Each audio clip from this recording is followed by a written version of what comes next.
Good morning, class. I hope all are you good. Now, today we are discussing about the acceptance of proposal, which is defined in Indian Contract Act 1872. Define acceptance. Section 2B as when the person to whom the proposal has been made signifies his assent thereto, the offer said is to be accepted. Acceptance is a contract when someone agrees to an offer or creating contract. Acceptance can be expressed or implied, or it can be obligations. There is some duties one and more or other parties to, and it have to be given in a same sense which the offer has mm, given by the offeree. And so we will discuss about the acceptance of proposal, and the type of acceptance can be express acceptance, implied acceptance, conditional acceptance, and unilateral acceptance and revocation. This type of acceptance is in acceptance of proposal. So let's we start in Hindi. प्रस्थापना और प्रतिग्रहण या स्वीकृति को हम लोग समझेंगे क्या है और कब प्रस्थापना स्वीकृति के पश्चात संविदा बन जाती है, इन सब को भी हम विस्तार से जानेंगे और अपने सेमेस्टर एग्ज़ाम में हमें लिखने में आसानी होगी. आइए समझते हैं. सामान्य से सामान्य शब्दों और सरल शब्दों में लिखने का प्रयास किया गया है. प्रस्थापना को संविदा में परिवर्तित कर देती है.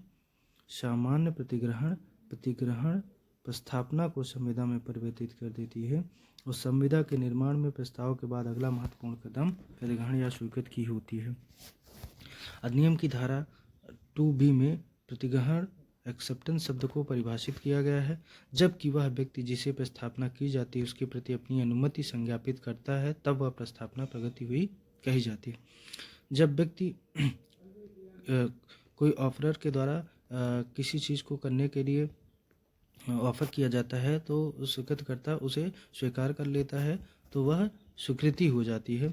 इसको तमाम जूरिस्टों ने अपने अपने अकॉर्डिंग्स परिभाषित किया है, तो उसको हम देखेंगे और समझेंगे, क्योंकि बिना कोई भी आंसर तब तक परिपूर्ण नहीं होता है जब तक हम उसमें उसकी मीनिंग, डिफिनीशंस और एसेंशियल्स और इन सब को हम अच्छे से नहीं लिखते हैं. तो एक अच्छे आंसर राइटिंग के लिए हमें ये सब भी लिखना है. एंसन के अनुसार प्रतिग्रहण का प्रस्थापना के साथ वही संबंध है जो जलती हुई माचिस की तीली का बारूद की गाड़ी के साथ है.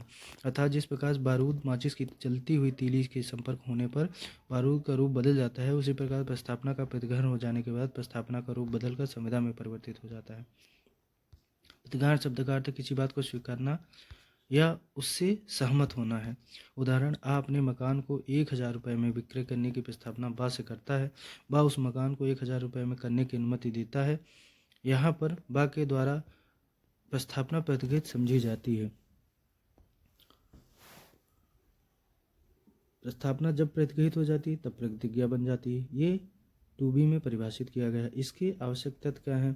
एक व्यक्ति दूसरे व्यक्ति से प्रस्थापना किया गया हो, दूसरा व्यक्ति ने प्रस्थापना को स्वीकार किया गया हो, उसके प्रति अनुमति दी गई हो. प्रतिग्रहण की विशेषताएं क्या है? प्रतिग्रहण की संसूचना प्रस्तावक को दी जानी आवश्यक है. प्रतिग्रहण की संसूचना प्रस्तावक को ओर से प्रस्थापना के प्रतिग्रहण की भी संसूचना प्रतिग्रहणकर्ता या उसके प्राधिकृत व्यक्ति को दी जानी आवश्यक है. मतलब जो भी एक्सेप्टेंस कर रहा है पर्सन, उसके द्वारा ये चीज़ बताया जाना चाहिए कि हाँ एक्सेप्टेंस कर लिए, या उसके बिहाफ पे उसके एजेंट्स या जो भी व्यक्ति अपॉइंटेड है उसके द्वारा एक्सेप्टेंस किया जाना चाहिए. और जब प्राधिकृत व्यक्ति द्वारा प्रस्तावना की प्रतिक्रिया की संसूचना देने पर संविदा का सृजन नहीं हो सकता, और जो अनऑथराइज नहीं उस पर नहीं होगा. ये सीधी सी बात है. पावेल बनाम ली के 1908 के बाद में एक कॉलेज के हेडमास्टर पद का प्रत्याशी था. कॉलेज की प्रबंधक समिति ने उस पद पर चयन किया जिसके निर्माण की सूचना उसे नहीं दी गई, लेकिन उस निर्णय की सूचना प्रबंध समिति के एक सदस्य ने उसे दे दिया. तत्पश्चात प्रबंधक समिति ने अपने निर्णय को निरस्त कर दिया. वादी ने संविदा भंग का वाद प्रस्तुत किया. परंतु कोर्ट ने ये कहा कि जब आपको अथॉरिटी ने लीगली आपको इन्फॉर्म नहीं दिया है तो आप लीगली इंटाइटल नहीं होंगे। किसी दूसरे व्यक्ति के द्वारा अगर इस अपॉइंटमेंट की आपको सूचना मिलती है तो वो रिलेवेंट नहीं है। फेल्ट हाउस बनाम विंडले 1863 के बाद में वादी ने अपने भतीजे के पत्र द्वारा नीलामीकर्ता के घोड़ा को क्रय करने का प्रस्ताव भेजा। पत्र में यह भी लिखा गया कि यदि प्रस्ताव को कोई उत्तर नहीं प्राप्त हुआ तो यह मान लिया जाएगा कि उसका प्रस्ताव स्वीकार कर लिया गया है। भतीजे ने पत्र का कोई उत्तर नहीं दिया, परंतु उसने नीलामीकर्ता को बता दिया कि घोड़े का ना बेचना, क्योंकि चाचा इसे खरीद चुके हैं। नीलामीकर्ता ने गलती से घोड़े को बेच दिया। वादी ने नीलामकर्ता के विरुद्ध संविदा भंग के लिए वाद संस्थित किया। न्यायालय ने इस बात को खारिज कर दिया और यह निर्णय दिया कि वादी तथा उसके भतीजे के मध्य संविदा का सृजन नहीं हुआ, क्योंकि भतीजे ने स्वीकृत की संसूचना नहीं दी थी। न्यायालय ने इसके अतिरिक्त यह भी स्पष्ट किया कि जो सूचनादाता और सूचना ग्रहीता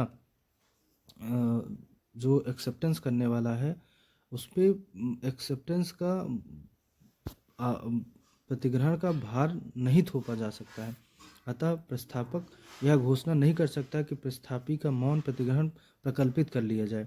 मतलब कि जब ये ऑफर दिया गया और एक्सेप्टेंस के समय वो जो रियल व्यक्ति थे वो वहीं खड़े थे और मतलब उसको उन्होंने मौन सहमति के रूप में उस चीज़ को रखा और उनके जो भतीजे श्री हैं उन्होंने इस चीज़ को कहा कि चाचा ने खरीद लिया है। मतलब उसके बाद जब ये वाद चैलेंज होता है तो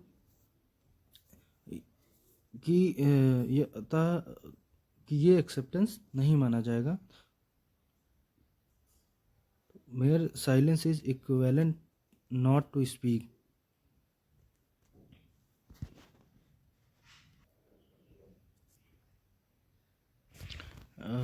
और जो ये स्टेटमेंट है mere silence is not acceptance, तो साइलेंस जो है acceptance must be communicated to the offerer through word और साइटेशन होना चाहिए।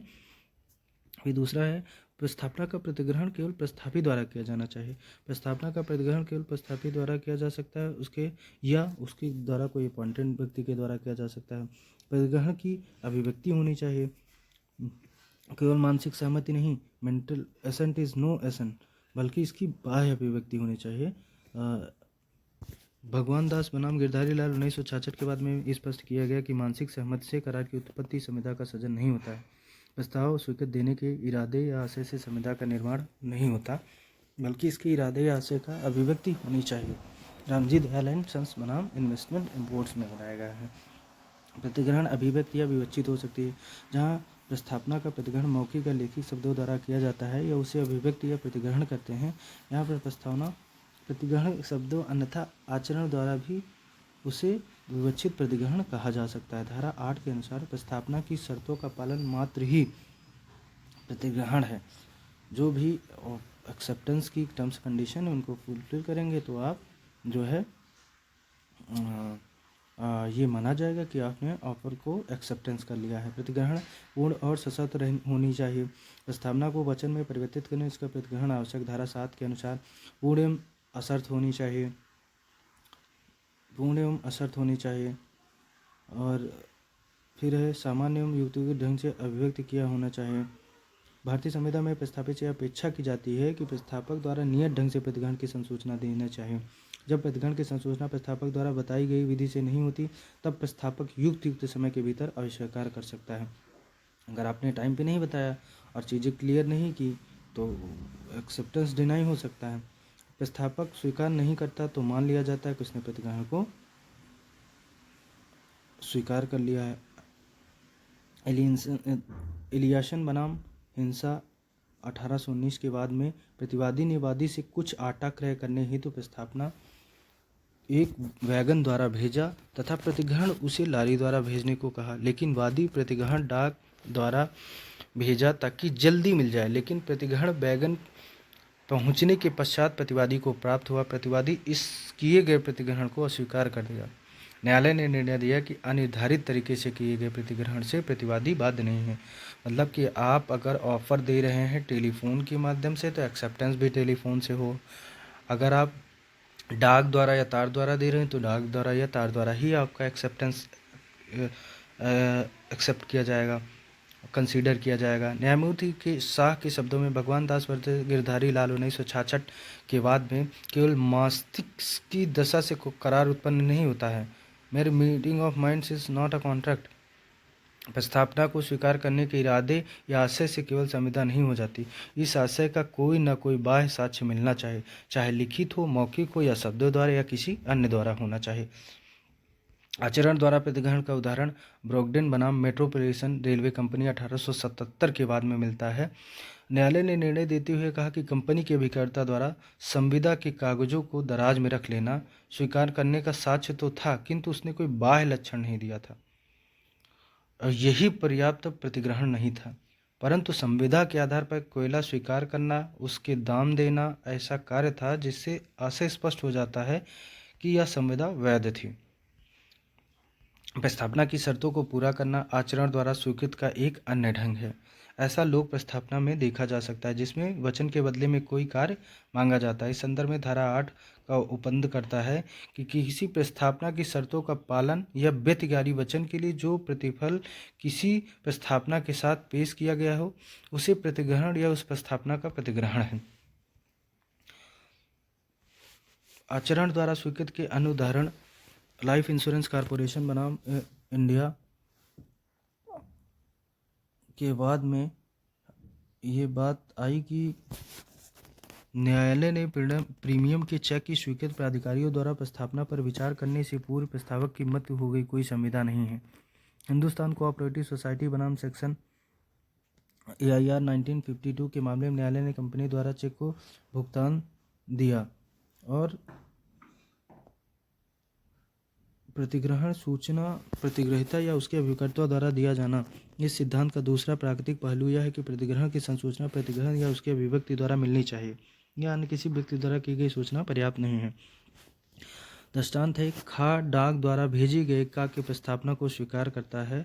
प्रतिग्रहण की सूचना का के विरुद्ध तब पूर्ण हो जाती है जब वह पत्र खा द्वारा डाक में डाल दिया जाता है। एक्सेप्टेंस की इंफॉर्मेशन खा के विरुद्ध तब पूर्ण होती है जब वह पत्र का को प्राप्त हो जाता है। जिस व्यक्ति को प्राप्त होना है उसको नहीं प्राप्त होता है।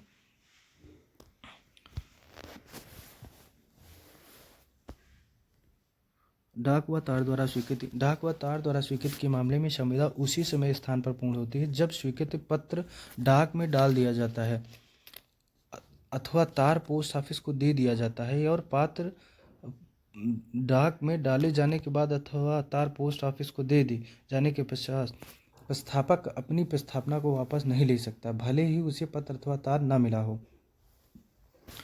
प्रस्तावक के स्थायी संदर्भ में प्रस्थापित प्रतिग्रहण की संसूचना उसे उस समय बाध्य नहीं हो जाता जब पत्र डाक में डाल दिया जाता है अथवा ऑफिस को दे दिया जाता है, बल्कि उस समय प्रतिग्रहण की संसूचना से बाध्य होता है जबकि पत्र या तार प्रस्तावक को प्राप्त होता है। इसका आशय ये है कि जब भी किसी भी कॉन्ट्रैक्ट की एक्सेप्टेंस की सूचना किसी भी पोस्ट ऑफिस या डाक या तार के द्वारा उसमें एक्सेप्टेंस करके दी जाए तो वो mayor acceptance is considered through in a transaction के हिसाब से ही वो ये मान लिया जाता है कि उन्होंने एक्सेप्टेंस दी है और वो मेयर ऑफ ट्रांजैक्शन है और ये उन स्वीकारकर्ता को मिले या ना मिले, लेकिन ये माना जाता है कि जो एक्सेप्टेंस था उन्होंने एक्सेप्ट कर लिया है ऑफर को और अपनी एसेंट जो है वो तार के माध्यम से या डाक के माध्यम से दे दी है। भगवान दास बनाम गिरधारी लाल 1976 के बाद में यह धारण किया गया कि संविदा उस समय पूर्ण हो जाती है जब प्रतिग्रहण संचार के मार्ग पर कर दिया जाए। ठीक है, वही बात कह रहे हैं। एडम्स बनाम लेंसले के बाद में प्रतिवादी ने पत्र द्वारा 2 सितंबर 1817 को ऊन बेचने का प्रस्ताव किया गया। वादी 5 सितंबर 1817 को वादपत्र प्रस्तुत किया तथा वादी ने उस दिन स्वीकृत पत्र डाक में डाल दिया, परंतु देर हो जाने के कारण पत्र वादी को 9 सितंबर 1817 को प्राप्त हुआ। स्वीकृत पत्र की प्रतीक्षा के बाद प्रतिवादी ने ऊन 8 सितंबर 1817 को भेज दिया। वादी ने प्रतिवादी के विरुद्ध संविदा भंग का वाद संस्थित किया। न्यायालय प्रतिवादी को संविदा भंग के लिए दायी ठहराया क्योंकि स्वीकृति पत्र डाक में डालते ही संविदा पूर्ण हो जाती है। यही बात है कि ट्रांजैक्शन में था तो ट्रांजैक्शन में कंसेंट उनका पोस्टल लेटर जो ट्रांजैक्शन में था वो एक दिन लेट हो जाने से ये mayor breach of contract consider किया जाए नहीं किया जाएगा, क्योंकि अगर आप ऑफरर ने और ऑफरी ने एक्सेप्टेंस की लेटर पोस्ट कर दिया है और वो आने में एक दिन या 2 दिन लेट हो जाता है, तो इसका मतलब ये नहीं कि उन्होंने संविदा की अस्वीकृत की थी, उन्होंने संविदा की स्वीकृत की थी। और अगर ऑफरर इस चीज़ को ब्रीच मतलब डिनाई करता है तो वो ब्रीच ऑफ कॉन्ट्रैक्ट कंसीडर किया जाएगा। रामदास चक्रवर्ती कॉटन बनाम गिनिंग्स 1817 के बाद में कंपनी के द्वारा प्रतिवादी के पते पर प्रतिग्रहण पत्र भेजा गया, लेकिन प्रतिवादी ने यह तर्क दिया कि उसे ऐसा कोई स्वीकृत पत्र नहीं प्राप्त हुआ। कंपनी भेजने का कोई प्रमाण न दे सका। न्यायालय ने धारणा की कि प्रतिवादी बाध्य नहीं किया गया। अगर आपने किया है, ऑफर दिया गया है और एक्सेप्टेंस आपने किया है, तो एक्सेप्टेंस की आपके पास वैलिड ग्राउंड्स होने चाहिए कि हाँ हमने ये डाक या तार हम भेजे हैं और ये हमारे पास स्लिप है और ये हमारे पास वैल्यूएबल डॉक्यूमेंट्स है जिसके थ्रू आप भी क्लेम कर सके कि हमने एक्सेप्टेंस दी थी। न्यूज़पेपर में दी गई संविदा प्रस्थापना का आमंत्रण है। आंग्ल विधि के उपयुक्त सिद्धांत को भारतीय विधि में स्वीकार किया गया। यह संविदा अधिनियम की धारा 4 के दृष्टांत खा तथा भगवान दास बनाम गिरधारी लाल या यार 1960 के बाद के निर्णय में स्पष्ट हुआ। दृष्टांत खा के अनुसार खा की प्रस्थापना का खा डाक के भेजे गए पत्र के द्वारा प्रतिग्रहण करता है और प्रतिग्रहण की संसूचना खा के विरुद्ध तब पूर्ण हो जाती है जब पत्र खा द्वारा डाक में डाल दिया जाए। और खा के विरुद्ध तब संपूर्ण हो जाती है जब पत्र खा को प्राप्त होता है। अतः स्पष्ट है कि डाक द्वारा संविदा का संव्यवहार करने पर संविदा उस स्थान पर उत्पन्न होती है जहाँ प्रतिग्रहण का पत्र डाक में डाल दिया जाता है। टेलीफोन या टेलिक्स की दशा में संपूर्णता तब पूर्ण होता है जब प्रस्थापक को प्राप्त हो जाता है और संविदा उसे स्थान पर होता है जहां प्रस्थापक प्रतिग्रहण की संसूचना प्राप्त करता है। यदि टेलीफोन द्वारा प्रतिग्रहण की संसूचना दी जाती है तो प्रस्थापक टेलीफोन की खराबी के कारण अथवा लाइन कट जाने के कारण सुन नहीं पाता तो प्रतिग्रहण की संसूचना पूर्ण नहीं होगी, संविदा का निर्माण नहीं होगा। अगर आप टेलीफोन से उन्होंने ऑफर दे दिया और फिर आप एक्सेप्टेंस दे रहे थे और उधर से वॉइस क्लियर नहीं थी, मैसेज क्लियर नहीं था, तो और आपने एक्सेप्टेंस दे रहे हैं और वो ऑफरर इस चीज़ को नहीं समझ पा रहा है, नहीं सुन पा रहा है, तो वो एक्सेप्टेंस कंसीडर नहीं की जाएगी। अगर उनके द्वारा संविदा भंग की जाती है तो ये mayor breach of contract does not be considered. Telephone या टेलिक्स द्वारा संविदा के पक्षकार दूर दूर होने पर भी आमने सामने माने जाते हैं संविदा विधि में। मतलब कि आप डायरेक्ट कॉन्ट्रैक्ट की श्रेणी में आता है कि फ़ोन से किया गया जो भी संविदा है वो ये मान लिया जाता है कि व्यक्ति दोनों आमने सामने हैं। एंटर्स लिंटन बनाम माइल्स फॉर ईस्ट कॉरपोरेशन 1995 के बाद में वादी ने लंदन में टेलिक्स द्वारा प्रतिग्रहित को हॉलैंड में प्रस्ताव भेजा और प्रस्तावना के प्रतिग्रहण की सूचना वादी को लंदन में स्थित टेलिक्स द्वारा दिया गया। न्यायालय ने निर्णय दिया कि संविदा लंदन में प्राप्त हुई जहां प्रस्थापक ने प्रतिग्रहण की संसूचना टेलिक्स से प्राप्त हुई। भारत में सर्वोच्च न्यायालय ने एंटर्स सिद्धांत का अनुमोदन भगवान दास गोवर्धन दास केडिया बनाम गिरधारी लाल 1996 के बाद में किया गया है। टेलीफोन द्वारा अहमदाबाद से एक प्रतिवादी को प्रस्थापना किया गया। प्रतिवादी ने खामगांव में प्रस्थापना की संसूचना प्राप्त किया, वहां टेलीफोन द्वारा प्रतिग्रहण की संसूचना दिया जो प्रस्थापक को अहमदाबाद में प्राप्त हुए। न्यायालय ने निर्णय दिया कि निर्माण अहमदाबाद में हो जहां पर प्रतिग्रहण की संसूचना प्रस्थापक ने प्राप्त किया। अतः अहमदाबाद न्यायालय इस संबंध में क्षेत्राधिकार प्राप्त है। जहाँ आपने ऑफर दिया है और वहीं एक्सेप्टेंस हुआ, जहाँ पे एक्सेप्टेंस हुआ है वही कोर्ट्स का ज्यूरिडिक्शन समझा जाएगा अगर कॉन्ट्रैक्ट का वायलेशन होता है। तब जब प्रतिग्रहण की संसूचना टेलीफोन द्वारा या टेलेक्स द्वारा की जाती है तो प्रतिग्रहण की संसूचना तब पूर्ण मानी जाती है जब प्रस्थापक को उसे प्राप्त होता है। संविदा का निर्माण उस स्थान पर पूर्ण होता है जहाँ प्रस्थापक या प्रतिग्रहण की संसूचना प्राप्त करता है। इस बात में बहुमत द्वारा निर्णीत हुआ कि आंग्ल सिद्धांत सही है। टेलीफोन द्वारा वार्तालाप तथा डाक खाने वाले नियम को बढ़ाने का कोई कारण नहीं है। प्रतिग्रहण का प्रतिसंहरण रिवोकेशन ऑफ एक्सेप्टेंस। प्रतिग्रहण करने वाले पक्षकार किसी ऐसे कार्य या लोभ से हुआ समझा जाता है जिसके द्वारा यह माना जाता है कि डिनाई करने का आशय रखता है या उसे ऐसा संसूचित करने का प्रभाव रखता है। प्रतिग्रहण का प्रतिसंहरण कब किया जाएगा? When acceptance can be revoked. तो दो प्रतिग्रहण अपने प्रतिग्रहण का प्रतिसंहरण प्रस्थापक को सूचना पहुंचने की पूर्व किसी भी समय या पहुंचने के क्षण तक उसको रिवोक कर सकता है, किंतु इसके पश्चात नहीं कर सकता है। उदाहरण है का डाक द्वारा भेजे गए प्रस्थापना को खा स्वीकार करता है और अपनी प्रतिग्रहण का प्रतिसंहरण को प्रतिग्रहण की संसूचना करने की पूर्व किसी भी समय या किसी भी समय पहुंचने के क्षण तक रिवोक कर दे, किंतु उसके पश्चात नहीं। अब कब संसूचना आवश्यक नहीं है?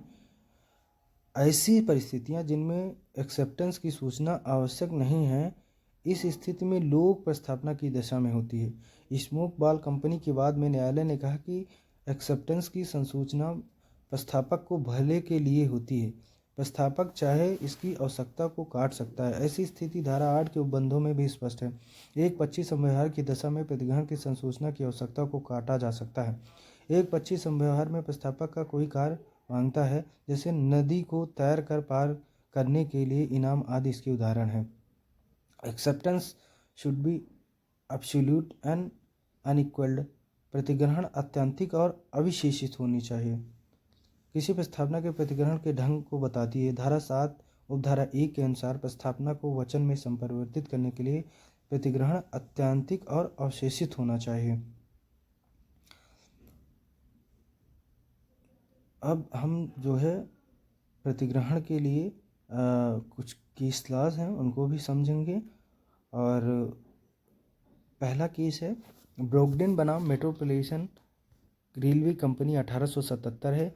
साइटेशन का बहुत ख्याल रखना है किसी भी एग्ज़ाम में, चाहे वो आप सेमेस्टर एग्ज़ाम लिख रहे हों या कोई कॉम्पिटिटिव एग्ज़ाम लिख रहे हों या फिर आप किसी भी जुडिशियल सर्विसेज के एग्ज़ाम में अगर आप रिटन और मेंस में लिख रहे हैं तो उसमें साइटेशन का बहुत रोल है। और आप यूजीसी नेट जेआरएफ या फिर एकेडमिया में हैं तो आपको साइटेशंस के लिए बहुत ही सीरियस रहना है, क्योंकि इसके बिना एग्ज़ाम नहीं निकल रहे हैं। और क्रोनोलॉजी बहुत आपसे पूछी जाएगी, तो क्रोनोलॉजी आप तभी रिजॉल्व कर पाएंगे जब आप केसेस के साइटेशंस को अच्छे से याद रखेंगे। पावेल बनाम ली 1908 का है।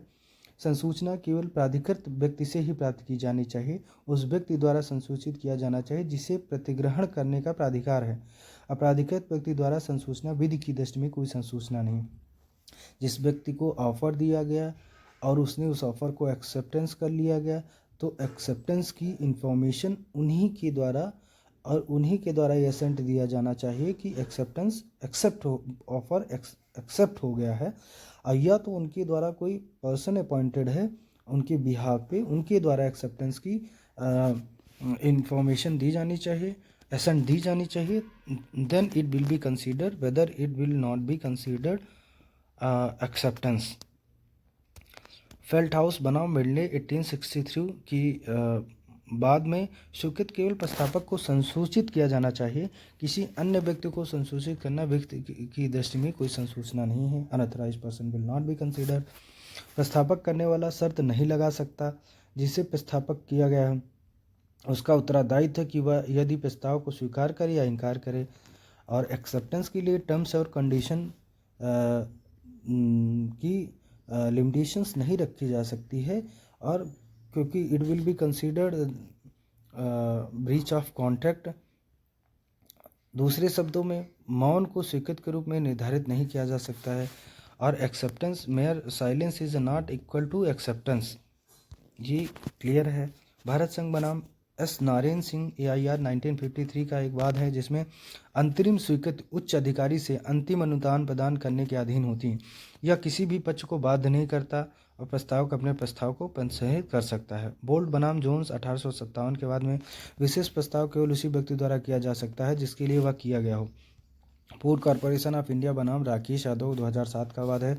जब प्रस्ताव सशर्त होता है तो स्वीकृत के पास सशर्त प्रस्ताव स्वीकृत करने या सशर्त प्रस्ताव को अस्वीकृत करने या प्रति प्रस्ताव देने का विकल्प होता है, लेकिन वह उस प्रस्ताव को स्वीकृत के कुछ भाग को स्वीकार नहीं कर सकता है जो उसके लिए हितकर या उस भाग को अस्वीकार कर दे तो शर्तें आरोपित करता है। सातवां वाद है भारत पेट्रोलियम कॉरपोरेशन लिमिटेड बनाम ग्रेट ईस्टर्न शिपिंग कंपनी 2008। कुछ परिस्थितियों में शिकायतकर्ता का मौन आचरण जो सकारात्मक कार्य का रूप लेता है स्वीकृत बन जाता है। एंड्रोस लिमिटेड बनाम माइल्स फॉर ईस्ट कॉर्पोरेशन 1955 का वाद तत्कालिक संसूचना के द्वारा की जाती है। संविदा केवल प्रस्ताव के द्वारा स्वीकृत के बाद ही पूर्ण होती है। टेलेक्स द्वारा संसूचना के मामले में यह नियम लागू नहीं होता है। Bhagwan Das versus Girdhari Lal and company 1966 है। जहां डाक द्वारा संचार किया जाता हो, संविदा वहां स्थान ले होता है जहां स्वीकृत पत्र भेजा जाता है। तात्कालिक संचार के मामले में संविदा के स्थान वह स्थान होता है जहां स्वीकृत को सुना जाता है। मतलब इस बात में ये कहा गया है कि जहाँ पे कोई ऑफर की ऑफरर द्वारा दिया जाता है और एक्सेप्टेंस द्वारा उसको ऑफर को एक्सेप्ट कर लिया जाता है, तो वो प्लेस ऑफ जुरिस्डिक्शन वही समझा जाएगा, प्लेस ऑफ सूट वही समझा जाएगा। और यदि जो है तात्कालिक कोई संचार किया जाता है तो वो संविदा का वो प्लेस ऑफ सूट्स कंसीडर होगा जहाँ पे उसने एक्सेप्टेंस की है। तो ये रहा आज का टॉपिक और हम सब ने समझा और जानने का प्रयास किया एक्सेप्टेंस ऑफ प्रपोजल। तो और इसके एसेंशियल्स और इसमें जो केस लॉ हैं आप लोग बहुत अच्छे से इसको ध्यान करेंगे और इसको रिवाइज करेंगे जिससे आपके एग्ज़ाम में लिखने में आसानी हो। बहुत बहुत धन्यवाद। आप सभी लोग अपने इस चैनल पे बने रहें। Okay, thank you.